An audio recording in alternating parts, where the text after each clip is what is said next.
What does true courage in leadership look like?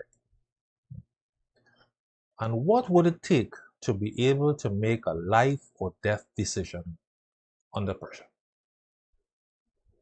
I'm Jason. I'm the leadership guy, and I'm here to help you become a better leader. When we think about leadership and courage, we sometimes think about somebody who has absolutely no fear, who rushes into battle or steps into things and they have absolutely no fear and they are convinced that they're going to come out all well on the other side. That's probably the comic book version. In reality, we all have fear. All of us. We all have fear of various things. And courage isn't about not having fear, it's not about the absence of fear, but courage actually is the ability to act in the face of fear. Yeah. When others hesitate, people with courage act. When others run away, people with courage stay for a little while longer. Among the many qualities that we need to be good leaders, one of those very important qualities is courage. Yeah, courage. And that's exactly what happened on January 15th back in 2009. On that morning, Captain Sully Sullenberger was flying his United Airways airplane. They had recently taken off and they were heading up, and suddenly there was a noise. And then a little while after, there was another noise from the outside.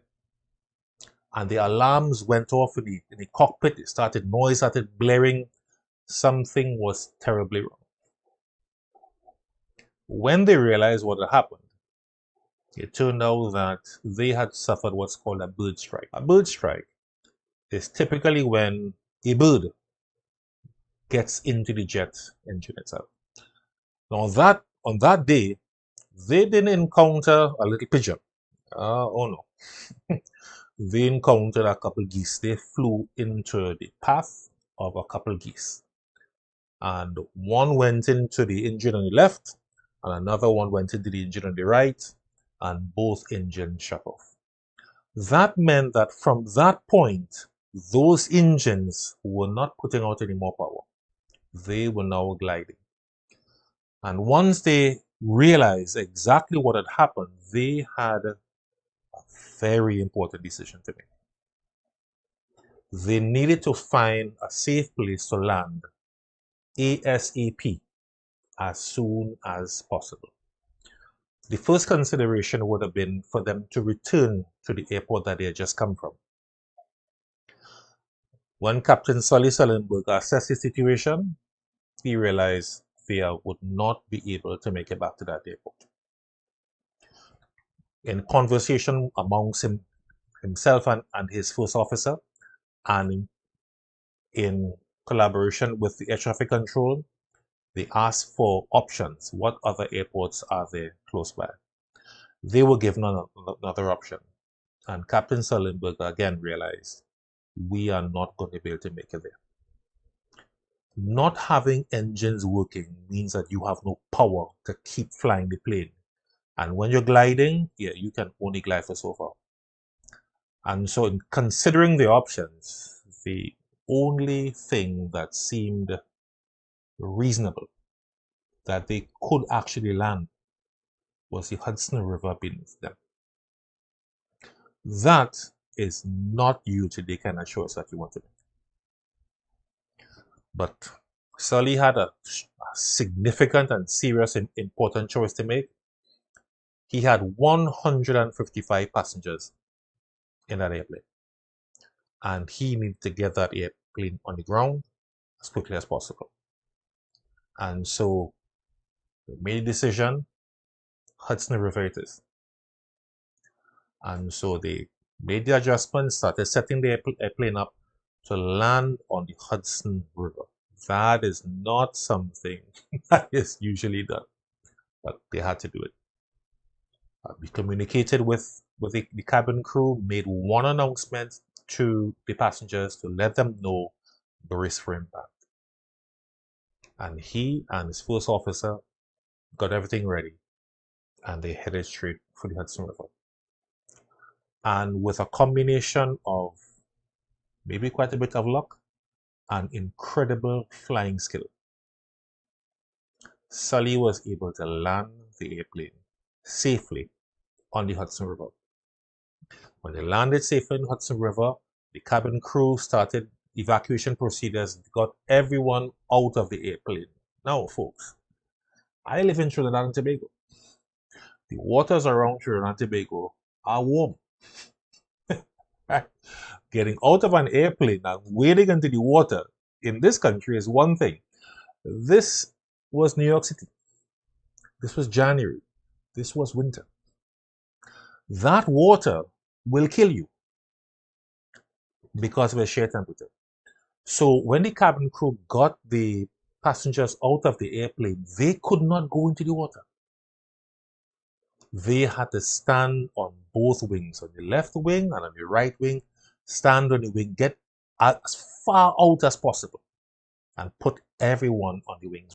When the cabin crew got the passengers out, Captain Sullenberger and his first officer had the responsibility of going into the airplane, checking to make sure everyone is out, that no one was hiding behind the seat yet. Got everyone out, and then they exited the airplane. By that time, air traffic control had contacted various other emergency facilities, and everyone was on their way, boats starting heading the river. And all passengers and crew were rescued safe and sound because of the courage that was displayed that day by a leader. It was important that Captain Sullenberger remained calm. He remained in control. He had to make important decisions, and in collaboration with his first officer and air traffic control, made the necessary decisions. In life, hopefully, you and I will not face those decisions. Hopefully, the time that we need to show courage is not the time when we have 155 persons whose lives are in our hands. Hopefully, it's not that. But that doesn't make our job as leaders any easier. The decisions are still very difficult. Day by day, we need to show courage as leaders. Just as Captain Sullenberger showed great courage in that situation, likewise, we need to show courage. When leaders show courage, it inspires courage in our followers. So when we are faced with situations that are difficult, they are sometimes vexing, they are sometimes unwieldy, we need to demonstrate to our team members exactly what we want to see in them. We need to remain calm. We need to make sound decisions. We need to demonstrate courage in the face of all of that.